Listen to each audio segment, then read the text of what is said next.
But we have to stay vigilant. We have to keep getting better at password management. We have to protect our kids. We have to make sure that the information that they use to register their games isn't too much, that we know who they're chatting with. We need to know about identity theft. We need to know about patching. You have video cameras and thermostats and TVs that are all internet connected devices, and they need to be patched, because if a vulnerability is discovered on them and you don't patch them, you might be inviting somebody into your network. It's a good practice to have a separate network for these devices and another network for guests and another network that you do yourself. But that's a lot of networking. It's a lot of wireless to configure. And so we are getting more mature. I don't have a doom and gloom outlook. I think we're getting better, but it's been painful and it's a long, ongoing pain. And I just want to keep educating people on it.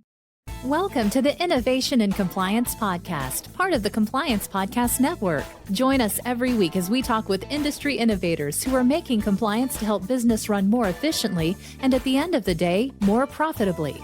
Here's your host, Tom Fox. Hello, everyone. This is Tom Fox, back again for another episode. I'm thrilled to have back with me today Patrick Hynds. Patrick is, he's got a very interesting background. Got a podcast that we talked about in another podcast. But today we're going to focus on his business, Pulsar Security, and some cybersecurity issues that at least I see in today's world. So Patrick, first of all, welcome back. And thank you again for taking the time to visit with me. Oh, thanks for having me, Tom. It's great.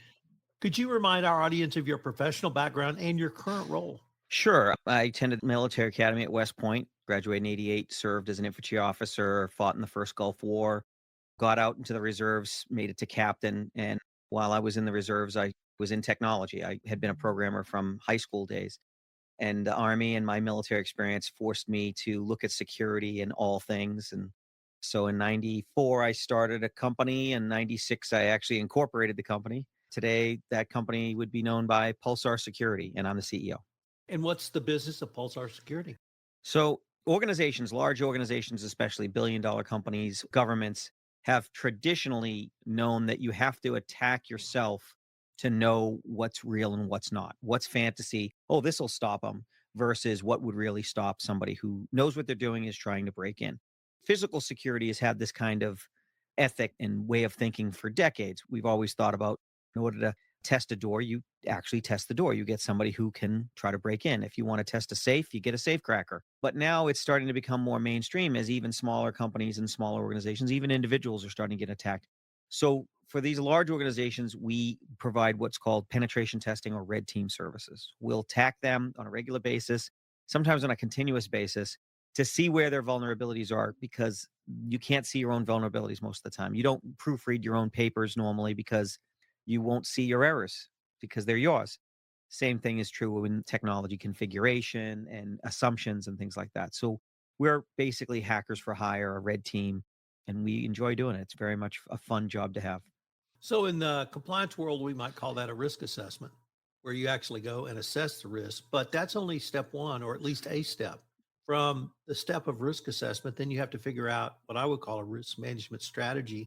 In your world, do you help companies then figure out a cyber shield or some other strategy to protect them from the vulnerabilities you're able to ascertain? We do. We're fairly agnostic. Some companies want us to just come in and let them know what they need to fix, and we'll point them in the right direction. If they have a managed service provider or an IT staff that can do these things and take the feedback, which is very often the case. But what we're finding is that the smaller the organization, especially, under $10-20 million a year, which is still a big organization by most people's reckoning, they don't have a dedicated IT staff. They might have a managed solution provider who may or may not be in over their head. And so we're happy to just tell them what they need to do and give them the feedback of password management, patching. I mean, these are things that are in every single report we ever write, plus a lot of other things. Or we're willing to work with them. We've developed a product that you've mentioned called Cyber Shield that is geared to help smaller organizations actually do this at an affordable level. What we found is, I have a military background, as you've heard. I think the cyber war is on. When somebody looks back 50 years, they're going to say, oh yeah, that was the cyber war. And the Western organizations, Western companies are the ones that are getting victimized. They don't have the budget or even the know-how in-house to do what they should be doing. And in many cases, it's not that hard. And there's also a shortage in my industry. There's about 500,000 to 750,000 too few cyber engineers for the demand today, and that's just going to keep increasing. I think the number's 3 million worldwide. So we're trying to figure out how we can help. We've done it in the past by doing pro bono work. We'll help a small company. We won't charge them, but we have very highly expensive resources. And so over the last couple of years, what we've come up with is a model where we can automate the things that are automatable, but make sure it's a real person who's really qualified for the things that can't be. So include things like a quarterly check-in to talk about the results of the automated tests and the information gathering and things like that. Find out whether a company's really got to start from first principles or they have a good take on it and they just need to improve in one or two areas.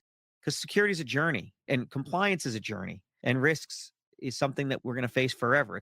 There's no done mission accomplished. And so it's really how secure are you? What kind of attacks can you withstand and which ones you can't? Let me focus on your thoughts around cyber war. I have a colleague describe that as non-kinetic permanent warfare. And you've, as you said, went to the military academy, served in the first Gulf War, but now we're in a war that literally people like myself No could be a borders. part of. Yeah. How do you help a board of directors understand that our adversaries, whether it be Russia, whether it be China, whether it be other state actors, are in this permanent, I'm going to call it a permanent cyber war? So if they've just take a look at the news, I could pull up a dozen or more articles over the course of the last 10 years to show that we're the frog in the water. The water's starting to boil and we're not noticing it. So it used to be unthinkable that a hospital would be attacked or somebody would die as a result of a cyber attack, but those things have happened. The Colonial Pipeline attack, the attacks on food service companies, there's definitely been attacks that are attributable to government supported, protected, or financed organizations. And so there's no guessing here. We know that the countries, if you wanted to name the ones that are probably most active, it's Russia, China, North Korea, and Iran against us. And I assume we and England and Israel and France and Australia are the ones most active on the other side.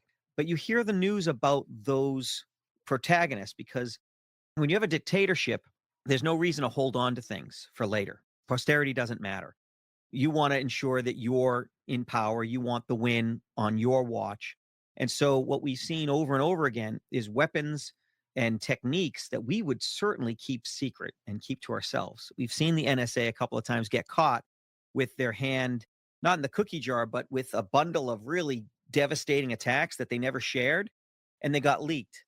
Well, that shows that's their process. Their process is to accumulate those weapons and curate them for when they need them. Whereas on the other side of the battle, they're using them all the time to show us, to stick our nose in it. Well, that's a strategic mistake on their part, but it's still dangerous for us.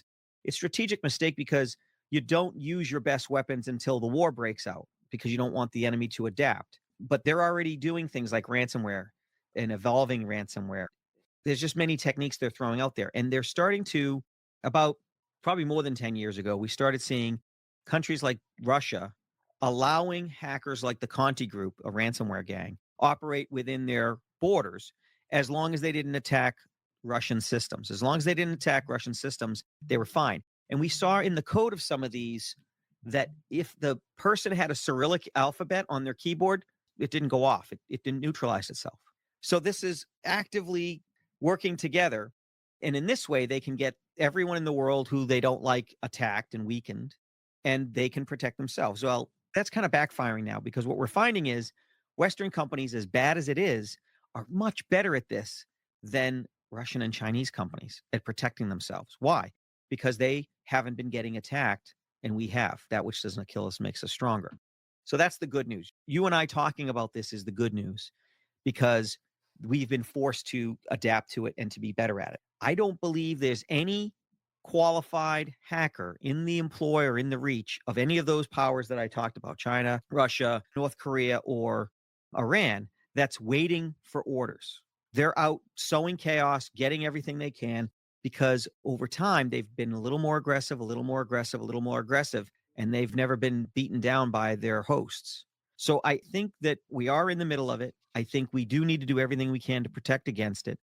I think that it's just a matter of time for the smallest of organizations and even individuals to get nailed. But what we miss is that a lot of the things that would get us destroyed today are now no longer problems because vendors have gotten wise. We have news articles every day telling us of vendors that didn't get wise, but there's hundreds of thousands of others that have gotten it right. And we've got new practices. You probably have two-factor authentication on your bank account. That wasn't a thing 5 years ago. No one had that. Well, that's a really strong protection. And it's good at stopping not only the syndicate of criminals that want your money, but also the Chinese government that wants information because your client is the military. We are getting better. I'm not here to spread the sky is falling fear, but we have to stay vigilant. We have to keep getting better at password management.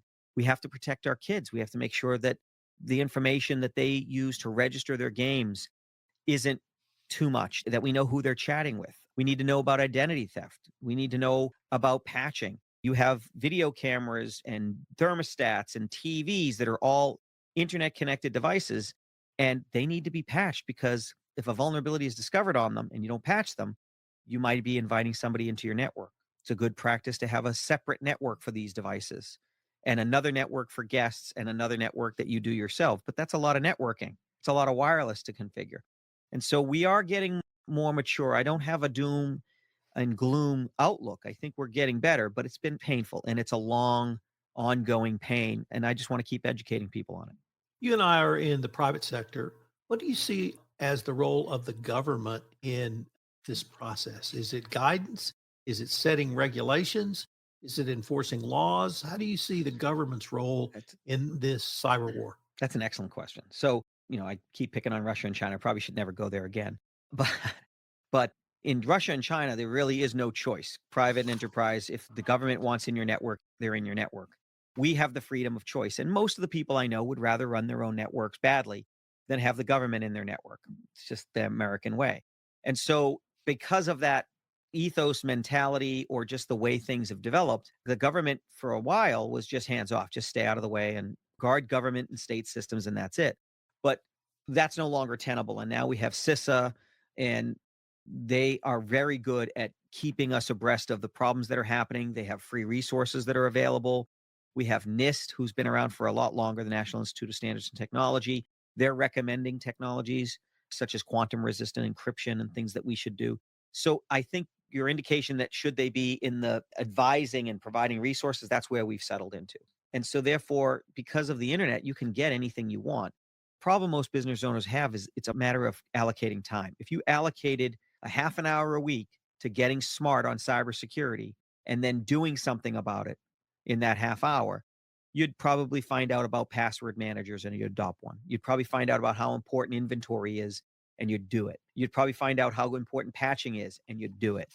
And so these are all free things. You can get a lot of security just by doing free things. You don't need me. You need me when it's done and you think, okay, I'm ready for the bad guys to come. So I can tell you, work a little harder. But we need that kind of pick ourselves up by our bootstraps mentality. So, in terms of some of the things that I've heard you talk about in this podcast, many of them, I don't want to say they're basics, but they really are basic. They You certainly mentioned are. two-factor authentication, but phishing attacks or password management, are those things that are still worth communicating to employees and reminding employees the basic hygiene may be the most important? Yes. When we do presentations, we do a lot of webinars and presentations and things. And we've developed the thing called the pyramid of threats. I don't know if I mentioned it to you last time we talked, but the pyramid of threats is meant to try to help people envision what the risks are, who's coming after you.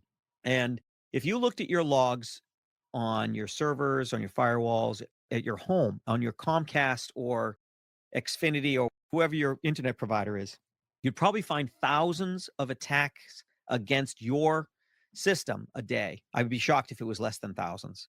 And your question is, well, why are they coming after me and what's going on? Well, the explanation for that is that the bottom layer of that pyramid of threats is about 100 million plus script kiddies. We call them script kiddies because very often they're kids, teenagers.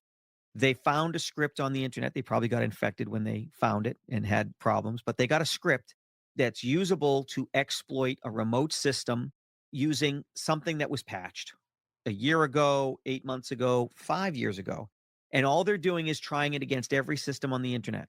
Every single system, and there's ways to do that every day. Every day you could run through every system on the internet, and if they get 0.001%, they're going to get a lot of systems, and they'll be able to say I'm a hacker, and they'll be able to maybe install a crypto miner, or they'll be able to read your files, or who knows what. Or they'll be able to steal your data and sell it on the dark web. So that's an army. That's an enormous army, and maybe 100 million is a low number. Maybe it's bigger than that, but that's the chatter. That's where a lot of the noise comes in, and then there's people who have an actual grudge against you who are techies. There's probably a lot of them, tens of millions, but they're focused on a specific target, a jilted lover or an employer they didn't like. They're not as likely to be, but they're still dangerous, more dangerous than the script kiddies. But the next level above them is the syndicates, the criminal syndicates who are in it just for the money. And they're the ones doing the excellent spear phishing. They're the ones doing the excellent attacks, and they do the same things as the script kiddies. They take a script, they run it, and if there's 50,000 systems that are vulnerable to that because they didn't patch, they're going to go after them and try to get in those organizations and ransomware them, or do identity theft, or do Bitcoin mining, or do something. And so it's kind of straight economics at that level. And they're the most dangerous because they're the most likely to hit everyone eventually, and they're the most sophisticated by far up to that level. I have to put in a shameless plug for your podcast, your two podcasts. Tell us about the one dealing with cybersecurity issues. So I have two co-hosts, Dwayne LaFlotte and Carl Franklin. All of us have programmer backgrounds. Dwayne and I are cybersecurity, and Carl is an upcoming cybersecurity. And we talk about, on a weekly basis, the articles that have crossed our desk in the world of cyber. And we talk about what people should think about those. So there's lots of fear, uncertainty, and doubt, FUD we call it, where the sky is falling. And we'll take a look at an exploit, and we'll tell you whether it's really a big deal or it's really not a big deal. So if you had a recall in your car and it said parts will fall off your car, and you find out it's the badge that is from the manufacturer, they've kind of overblown it. They're trying to get clickbait. If you find out that there's a minor chance of misconfiguration and you find out the brakes stop working, well, that's a much bigger deal. So we try to level set people's understanding of these no stories, what they should worry about and what they should do. So when we hear about a breach, we figure out how they did it if we get enough information. And then if it's a password, somebody had a bad password, we'll talk to you about passwords and how you can have better passwords and what password managers are about. If it's because somebody didn't patch something, we'll talk about patching. And you're right, it's the basics that catch most people. If everyone did the basics, the game would get significantly harder, but there's just so much care and feeding that has to be done. It's kind of like keeping your home warm in the winter. You've got to pay attention all the time to the screen doors and the windows and swapping out things to keep up with it. You wouldn't just get your house warm once and then forget about it, because over the course of the year, people are going to open things up and you're going to do some construction and cracks are going to open up and stuff like that. So you get the point. It's a maintenance thing. We have to maintain our security posture. Patrick, I'm going to ask you to maybe look down the road to 2025 or even 2030. And do you see just an intensification of this cyber war, or are we perhaps going a different direction? This is going to either be my vindication or it's going to haunt me, because I'm going to make predictions here I shouldn't make. So Russia is experiencing a major collapse no matter what happens going forward. So their military, we're starting to see, and I'm going to get there in a second, we're seeing cancellation of military orders for their tanks because their tanks have done so well at burning. We've seen the fact that we thought they were 10 feet tall, and now we're seeing that their hacking skills aren't what we thought. By now, we should all be using candles to warm ourselves. And if the hype about Russia's hacking ability was true, the West would be shut off. They would have just taken us out. But that didn't turn out to be the case. In fact, the Ukrainians seem to be a match for the Russians in many ways in the cyber arena. So with their falling off that map, unless they come back as a hermit nation that protects people who, a hacker's paradise, if you will, which I think is unlikely. I think they're more likely to have to come back to the world and join our institutions, which would make it no longer a safe haven. So this kind of breaks based on whether Russia's a safe haven for hackers or it's no longer a safe haven for hackers.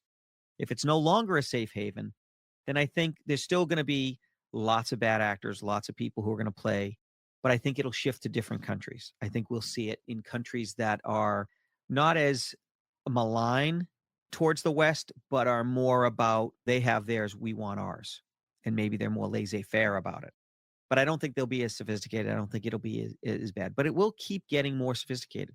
The last iPhone hack that went up for sale that I saw. So if you got an iPhone exploit for sale, it's $2 million, I think, right now. They used to be $100,000, but now they're so rare, so hard to find that last one I saw that went up on the market was 2 million. But that wasn't one thing. It was 7 different vulnerabilities chained together to accomplish something. If one of those vulnerabilities had been fixed, if one of those configurations was not out of whack, it wouldn't work. And so we are seeing things getting more and more sophisticated. And this is where people start talking about AI. Do we need AI to defend? Because they're going to use AI to attack.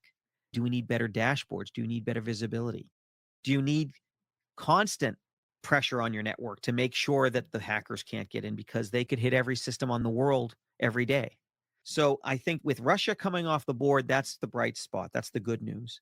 It still leaves China and the PLA to adopt the model of doing things to disrupt us financially, but they're not as overt about it. They're more strategic in my experience. They're more likely to hit things like there was a hack of Marriott about 5 years ago, and I think 1 billion hotel records were stolen. And the weird thing is they never showed up on the dark web. And normally when a breach happens, eventually the data ends up on the dark web because that's the last place the hackers can monetize it.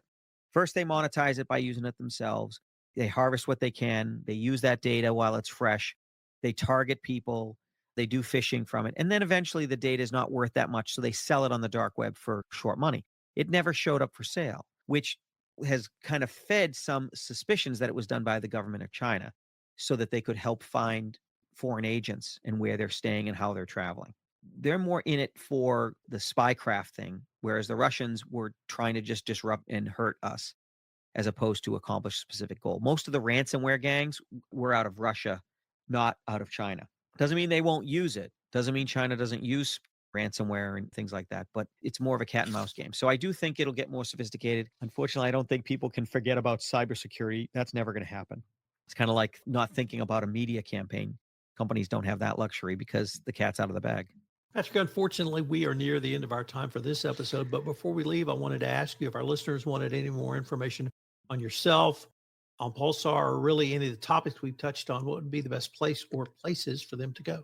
Go on pulsarsecurity.com, go to the podcast, drop us a message, and we're out there. Most of the time we do blog articles and webinars, and we're trying to point people at the right resources. And we're based in New Hampshire, southern New Hampshire, just north of Boston. So if they want to come by, they're welcome to. So I'm going to shout out to the website because they have a great set of free resources that they make available. But you really need to check out the podcast. It is a ton of fun. These guys obviously know what they're talking about, but they love talking about it, and great chemistry. So Security This Week, we're going to put that in the show notes as well. Patrick, I wanted to thank you again for taking the time to visit with me again. I hope we can continue this conversation. Absolutely. Thanks so much, Tom. If you want to stay up to date on the latest innovations in compliance and help your business run more efficiently, subscribe to this podcast and help spread the word by leaving a review.